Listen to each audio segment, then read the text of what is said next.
Alright folks, this video I've got the Gigabyte Gaming X B660 motherboard, I5-13600kf on there. CPU cooler is a Thermalright Assassin X90 SE. Now, while I did not really recommend this CPU cooler for this CPU, it actually functioned decently in everything except Cinebench R23, if you can believe that. So we're going to go ahead and take this off and put the Burst Assassin 120 on it. This is 92 millimeters, that's 120, and therefore we should, obviously get some better temps out of it.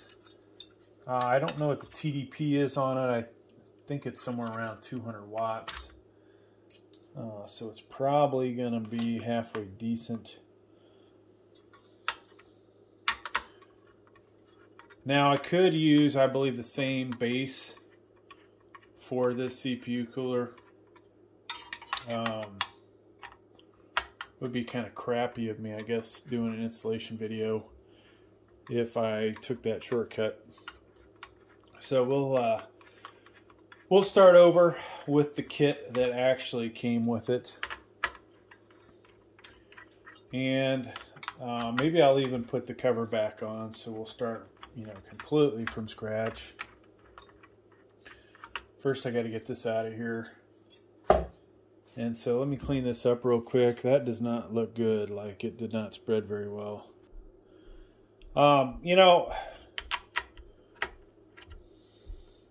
Every time you put thermal paste down, you hope that you've put the right amount. You hope that you've put it, honestly, that it's going to spread out well. And that was kind of an example of,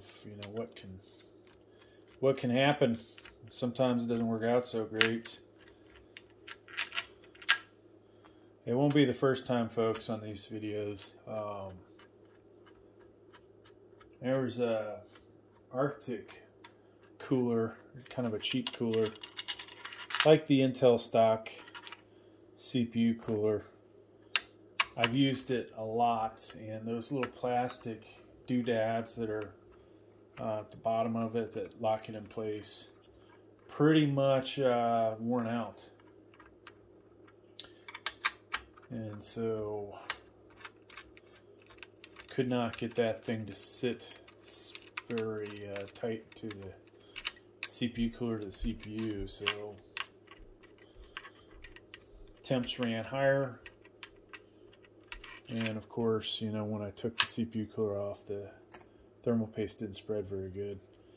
So we're taking the spacers off, and then I guess I'll even take the back plate out. So you're getting to see kind of a disassembly,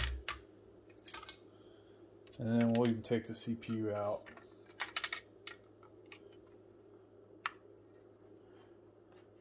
Just so you guys can see the whole process. Then we'll put the cover back on. This little tab here goes on this end, and voila. So we basically have our whole setup ready to go. All right, so I paused, boxed this all up. Good chance, folks, I will never use this CPU cooler again. You just never know. All right, so what are we going to have with the next CPU cooler? Well, it comes with a fan, 1550 RPM.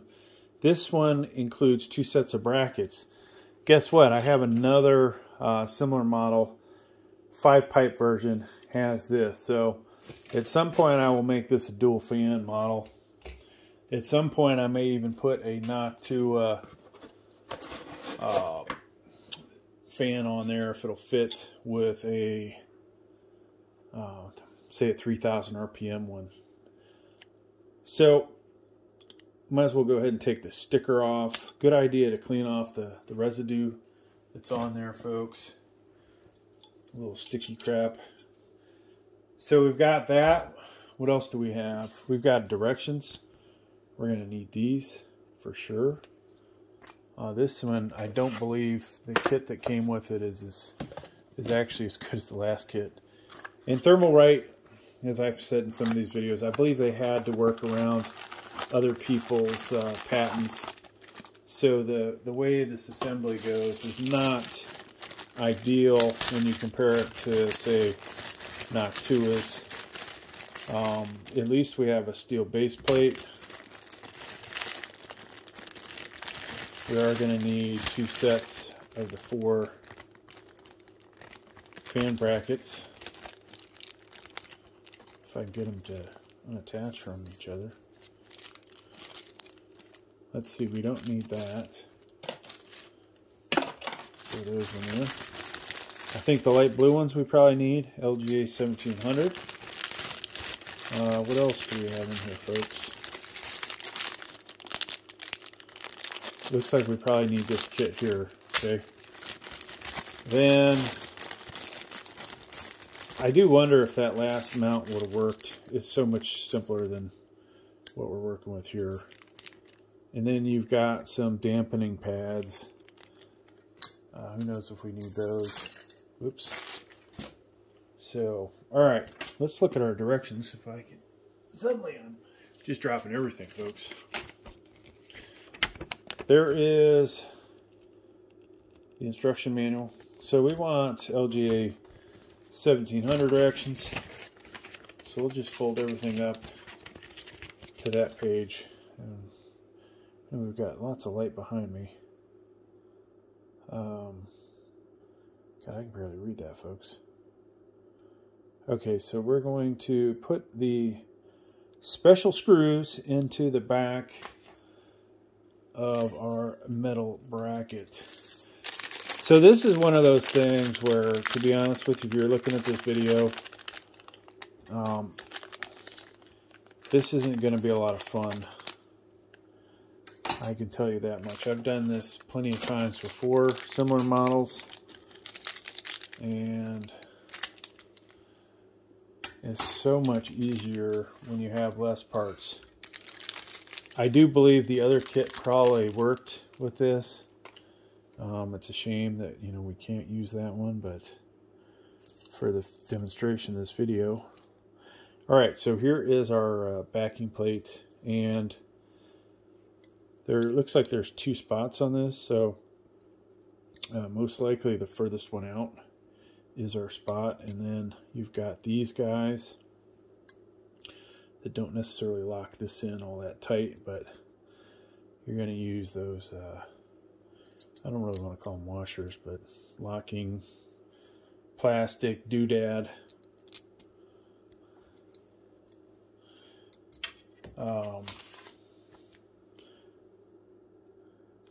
So you can just barely see that in the picture. Now the question is, did I put it on the right side? Is there a difference? So this is probably the side you want to see. So it looks like we're off to a good start. Now, one thing I did not mention, you know, this is the first time I've ever done this installation. While I've probably done at least 1,000 CPU cooler installations, maybe more, you know, it's not something I sit there and count anymore, but you know, probably more than half of those were Intel stock coolers, right? But you know, in this video we just got to kind of figure that there could be some mistakes along the way, and sometimes you have to do rework in these videos, but I don't do a whole lot of editing, so you guys get to see the whole, all the suffering I do from the beginning to end sometimes. But I recommend you know, watching the video all the way through and then attempting this, just to make sure that there weren't some tips or things that I might have missed along the way. That one does not want to go in all the way for some reason, but not like the other ones. Alright, so next thing, folks, this has got to go in here basically. And now this is really like Noctua would be, right? With the threaded post popping up through. And unfortunately, though, those are not completely 90 degrees to the motherboard, which is a little bit annoying. Now the spacers, which may help straighten this up a little bit. So we put these in, and hopefully you guys can see everything. Drop those in. You want to make sure you use the right ones, right? Don't use the wrong color. So then our brackets are going to sit on top of it. Yeah, this is definitely like Noctua. Oh, are we putting this in the right spot? Good question. Here's our fan. You can see it's pretty much symmetrical, right? You know, ever so slightly off, but at least these posts look to be about the same distance, maybe. Maybe this one's a little further out. So I'm going to put the fan on this side, but what I want is for this thing to sit like that, okay? So this bracket is lined up just the way you want it. And like I said, this is very similar to Noctua's, except for the, what was it, 2 additional parts that we've had to put on here.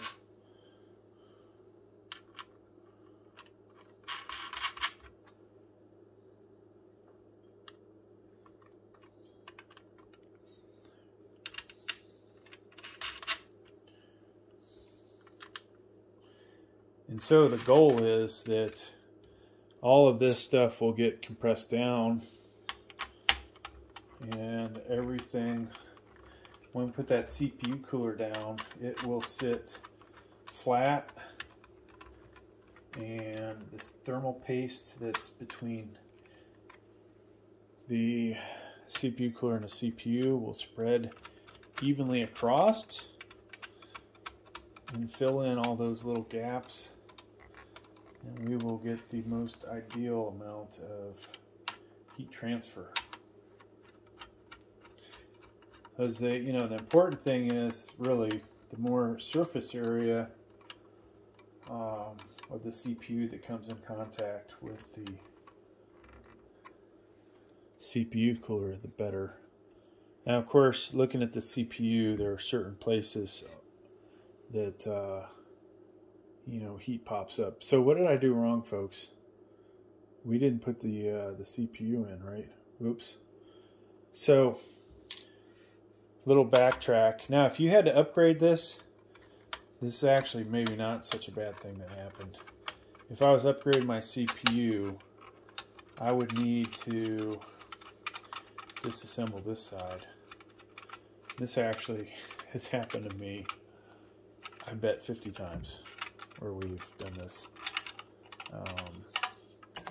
Now if I'd have left the CPU in there, wouldn't have had that problem. Alright, so there's a triangle right here, and we are lining up this little triangle here. Make sure I have the right CPU. Pull this up, drop the CPU in gently. Definitely take your time, folks. And it is in there. You can see I could have cleaned this up a little better on the sides. Now when I drop this down, that pops off for the most part. I always double check, make sure my CPU is seated good, because if it's not seated good, it won't work, and or you could damage it.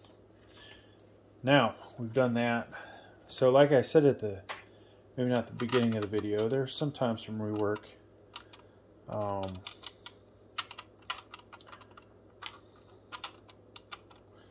When you do these videos, and best to watch them from the beginning all the way through and then attempt it. So if you have your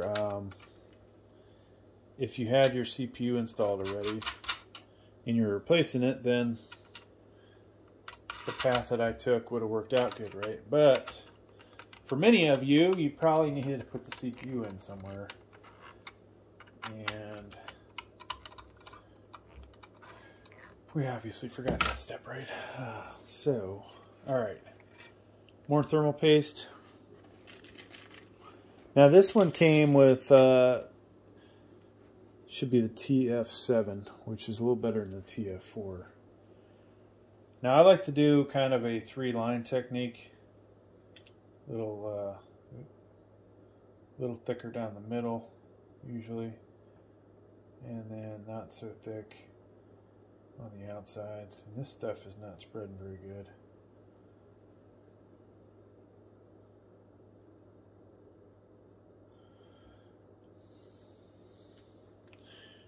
Alright, so we got our thermal paste on. Now we can put this on. Like I said, this looks to be ever so slightly not so symmetric, right? We want the fan on this side. So I'm going to line this up that way. And now if you have a lot of thermal paste and you have maybe not done this before, you could tighten this down and actually see how good it spread. If it spread good, you have the option of cleaning it off and redoing it. And so right now we are slightly misaligned, it looks like. Okay, so I can put a few more threads on it and switch to the other side. Now you want to alternate here. You don't want to, if you make one side too tight, folks, you will really have a difficult time getting the other side locked in.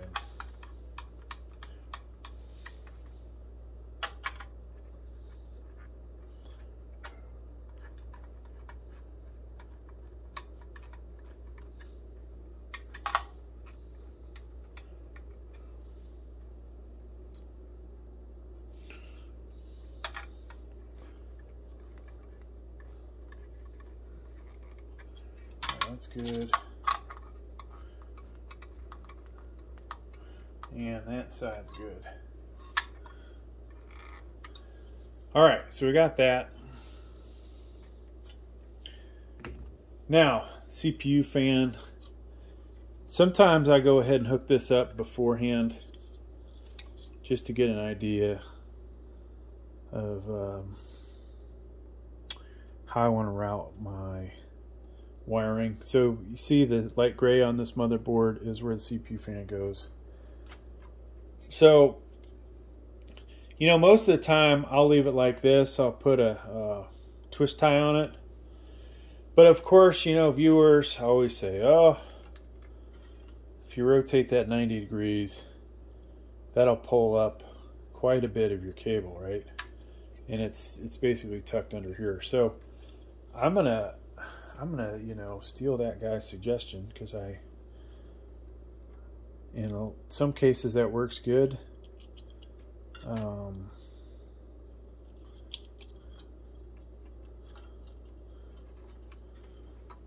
That may be the new way. Looks like we're stuck on something. Lift this up. All right. So it was working good a second ago. There we go. All right, so you got to put these hooks basically in here, and drop that in over there. If I really wanted that wire to get out of the way, I could have routed it through the bracket. Then we're going to do the other side. So the dampeners, folks. Where were the dampeners supposed to be? Did we miss that step?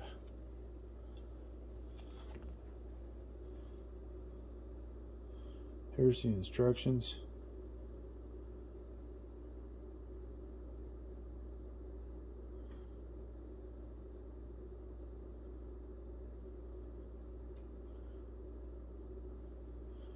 I don't see them, so doesn't mean that it could be one of the other setups. Let's check. So the dampeners are L,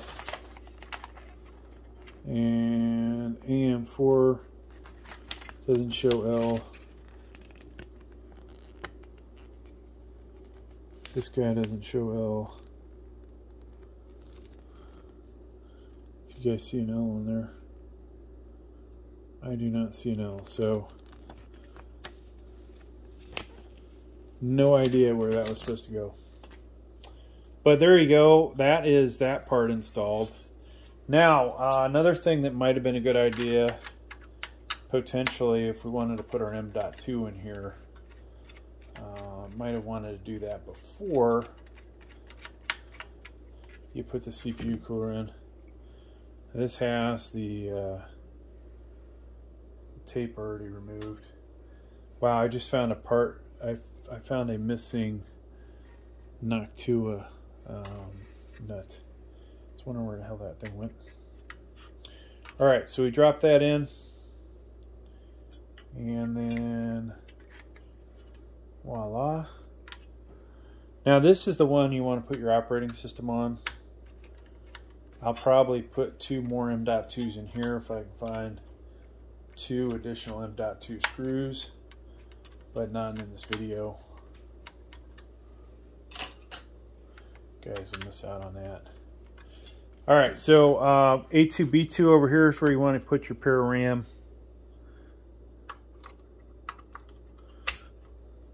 And notice this is shorter than that side. Got to line that part up over here. And take your time doing this. I know I'm a little all over the place at this point. Boom. Lock that in. Alright. Now, of course, you know, to get this thing to fire up, we just need this one front panel connector. This is the power switch. Second row, 3rd and 4th pins on there. 24 pin ATX power. You need your CPU power connector. 1x8 or 2x4 or even the 1x4, it'll power up with that. You'll need USBs for your mouse and keyboard, and this CPU does not have integrated graphics, so you would need a graphics card, and then an HDMI cable running to your monitor or TV. You should be good to go. Thanks for checking out the video, folks. Please like, please subscribe. Thank you.